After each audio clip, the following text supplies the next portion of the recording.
Hello. Welcome back to my channel, Leonardo de Guerto.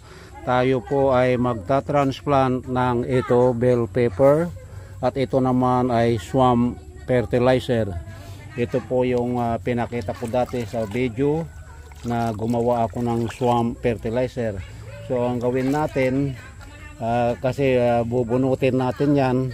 So gamitan na natin ng swamp. Yan. Swamp organic fertilizer, yung homemade na ipaliwanag ko na yan kung paano ang paggawa. At syempre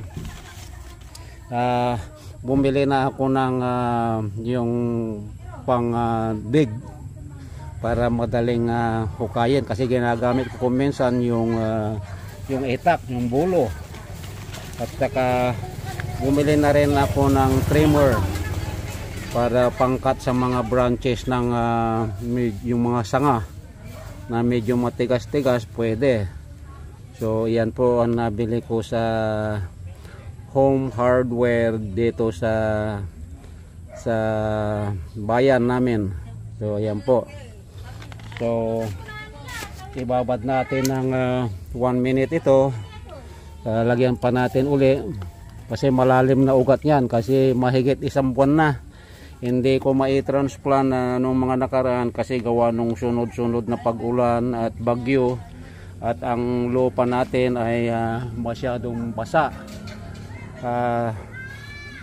Ngayon dahil magtatag-init na, ida-direct na natin sa ground.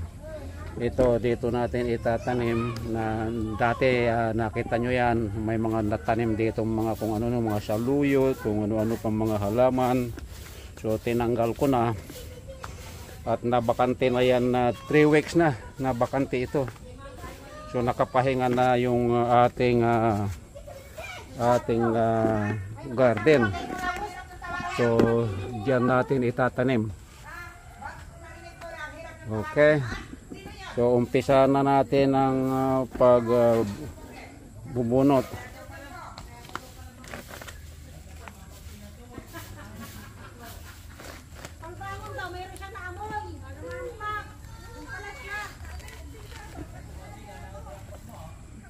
So ayan po ang ating itatransplant.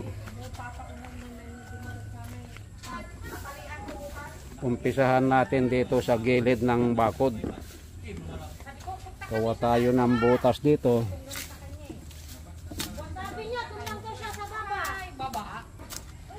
Gawin na natin mas dikit-dikit.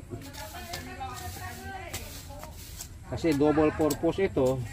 Either pang talbos o pang bunga.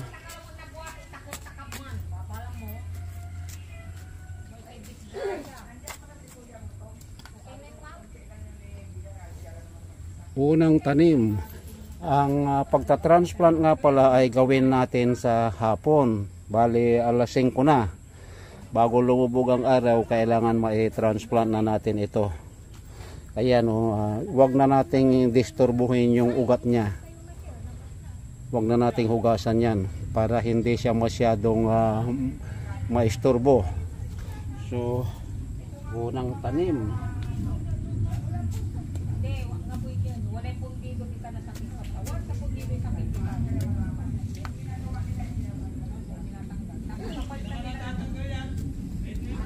Dalawa ito paghiwalayin natin. So ayan po.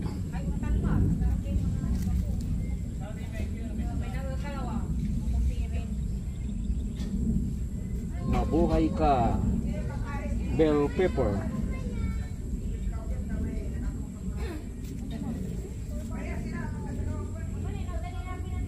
Medyo siksikin natin ng konti.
Ayan po, marami pa.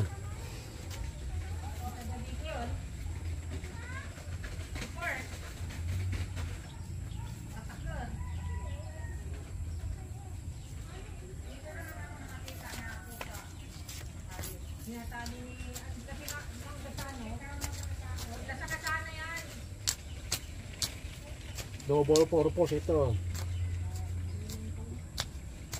Kung gumanda, pabungahin natin.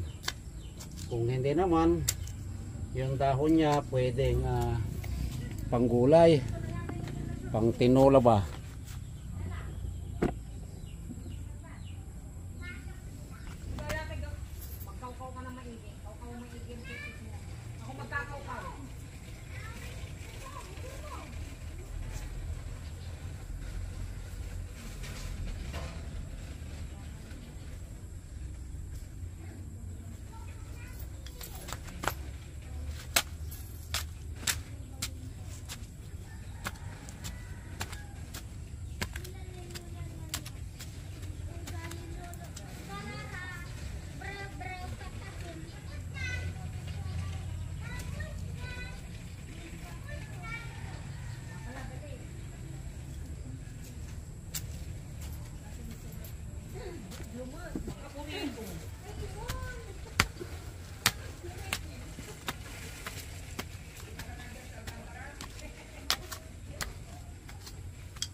Alas 5 ng hapon.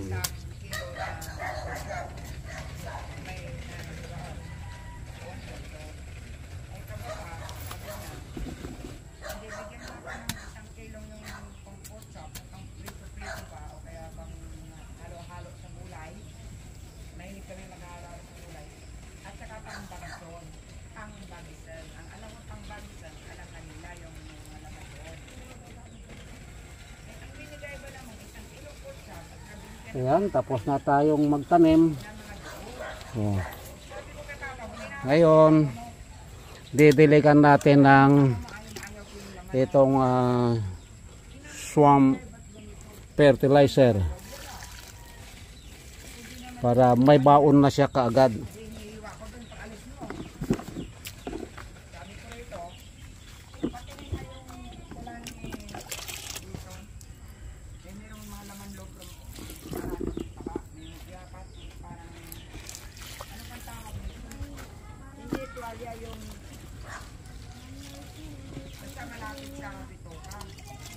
Dahil medyo basa pa ang ating ground, so konti-konti lang yung mabasa lang uli yung yung ugat na naistorbo.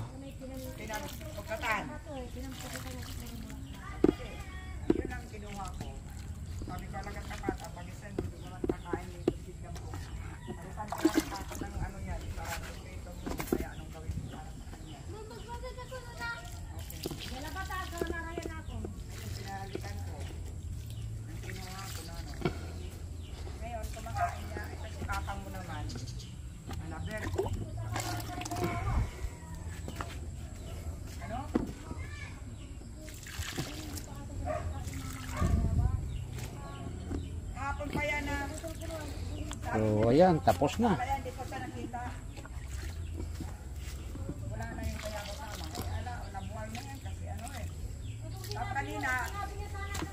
Ayan, that's it.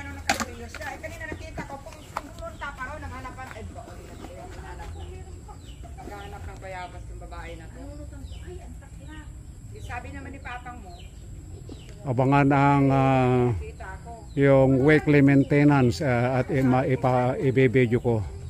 tapos sabi niya, So hanggang dito na lang muna ang pagtatransplant ng ating bell pepper. hindi ito naman bye bye muna.